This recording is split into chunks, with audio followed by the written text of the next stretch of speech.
Good day, everyone. My name is Gbenga Adegbite from Covenant University, Nigeria. I'm here to present on behalf of my other co-authors a work titled Modeling Malaria Disease Spread Using Location-Specific Internet Data, and I'll be guided by the following outline. Malaria is an endemic disease in sub-Saharan Africa, and it is being primarily caused by the plasmodium parasite infection transmission between the primary vector and the secondary host. The primary vector in this case represents the Anopheles mosquito, which can be of different variants. It can be Anopheles gambae, can be Anopheles arabiensis, or in this part of the world, which is Nigeria and Africa, Anopheles gambae is the most prevalent.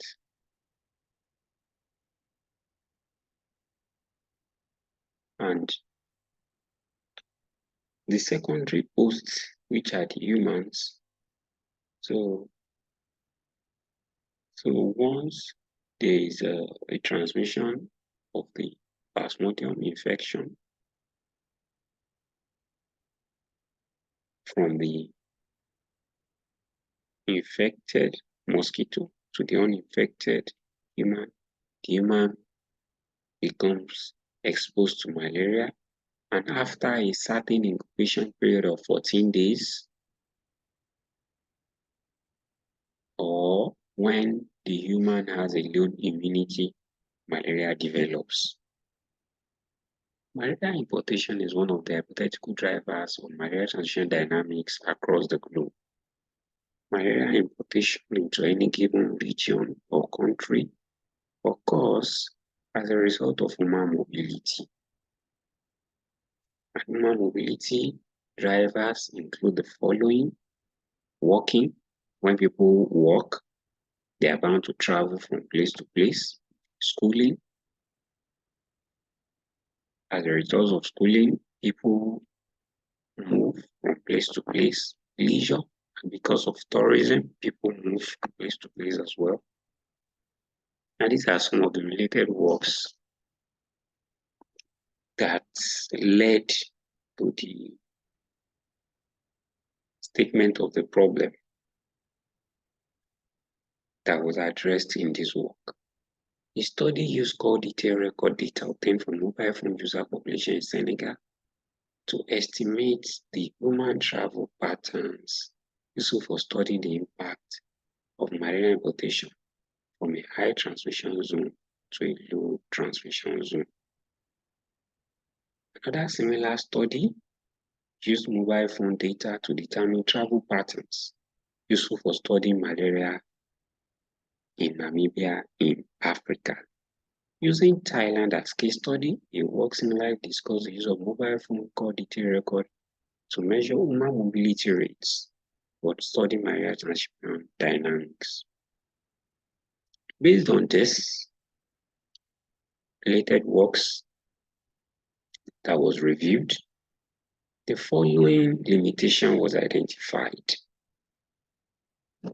Hence, this statement of the problem. Existing studies that focus on malaria importation used mobile phone data to study human mobility trends in relation to malaria incidences, but did not capture the mobility patterns of those in human population that do not use a mobile phone because of institutional restriction policy. Hence, there is a need to propose and implement a novel cost-effective data model that can handle the aforementioned situation. So, in case where there is a need to study human mobility in an environment where the under-pilot study population do not use a mobile phone, then what are the new methods that can be used to estimate human mobility? So that is what this paper is all about. So this paper proposed and implemented a novel cost-effective data model to address that. So in order to address that, the following objectives of the study that were set include: develop a novel internet traffic mobility data model. Second, implement the internet traffic mobility data model to study malaria transmission dynamics. So the internet traffic data model for estimating human mobility using conventional university in Nigeria as case study.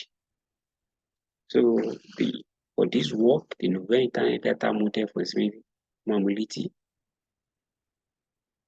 used conventional university as case study for the following reasons.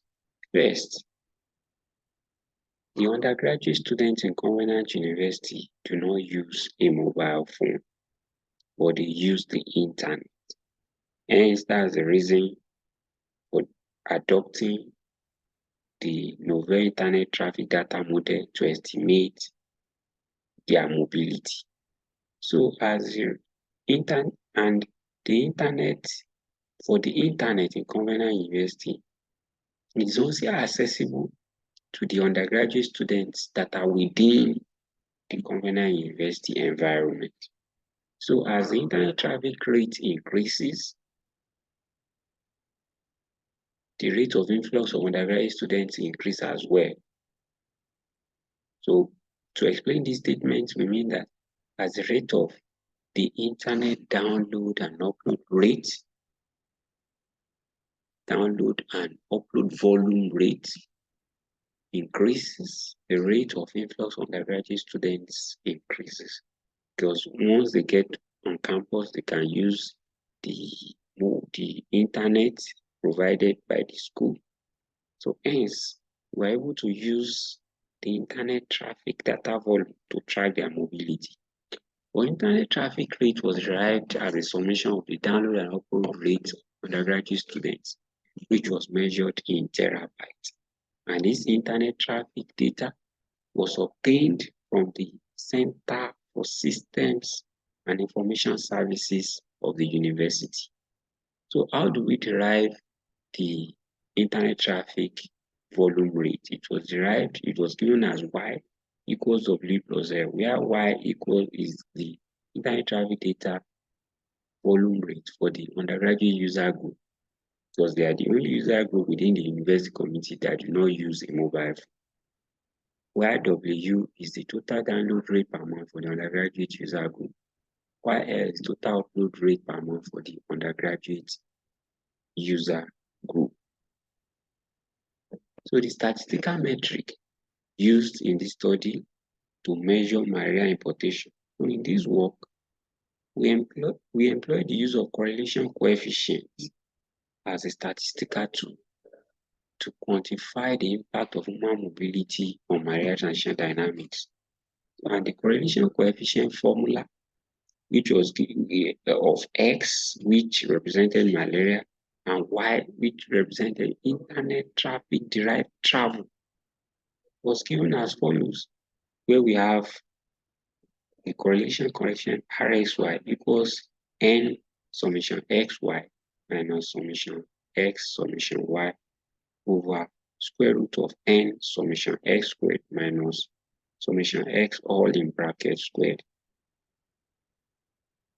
multiplied by N summation Y squared minus summation Y squared. So with this formula, N stands for the total population of the undergraduate students. X stands for the malaria incidence rate. Y stands for the internet derived travel rate.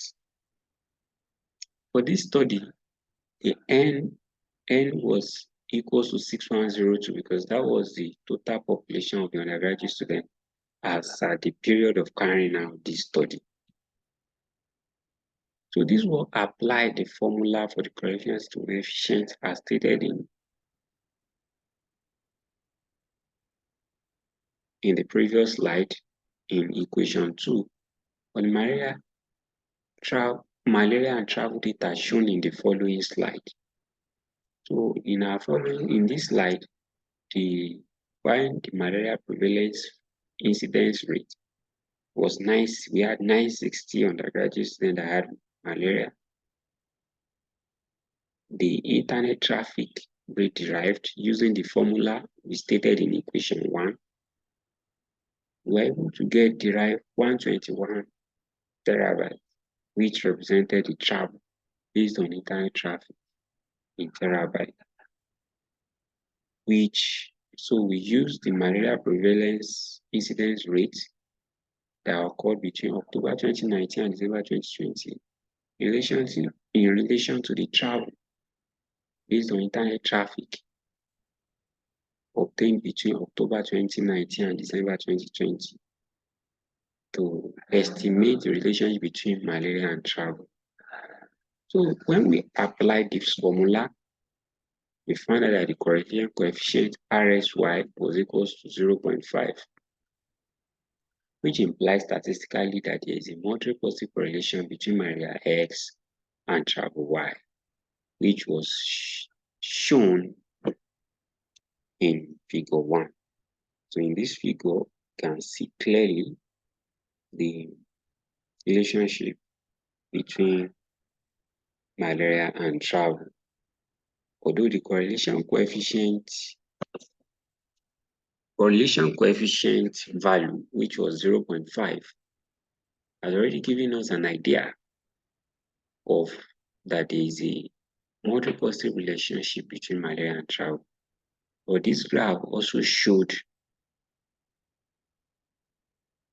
similar results. So in conclusion, this study contributed to the body of knowledge in the following way. A novel cost-effective data model used for studying malaria importation was proposed and implemented because to acquire detailed record mobile phone data is expensive and also requires a lot of collaboration with telecommunication companies in order to do that. But with this, the only collaboration that was done in this study was with the Center for System and Information Services of Gbenga University, which provided the internet traffic data, and the Gbenga University Medical Center, which provided the malaria incidence rates of the undergraduate students during the study period. So this study contributed because a cost-effective data model for studying malaria importation was proposed and implemented. And this novel data model is applicable in other malaria endemic locations of the world with similar technological and environmental scenario as the case study area of this work. So based on the results that was derived from this study, as we found out that there was a moderate positive relationship between malaria and travel. So we recommended in this study that malaria control policies that can mitigate the impact of travel on malaria transmission dynamics should be put in place by the appropriate health authorities within the study area. These are some of the references that was cited in the work, and we acknowledge the following. Our appreciation goes to Almighty God for the gift of life and the ability. Appreciation also goes to WASLIBRI, which is the West African Sustainable Leadership and Information Training in Bioinformatics Research, for supporting this research. Furthermore, appreciation also goes to the Gbenga University Center for Research, Innovation and Discovery for supporting this work. On a personal note, I acknowledge the National Institute of Health grant number 1U2RTW010679 for the sponsorship of my PhD program. Thank you for your rapt attention.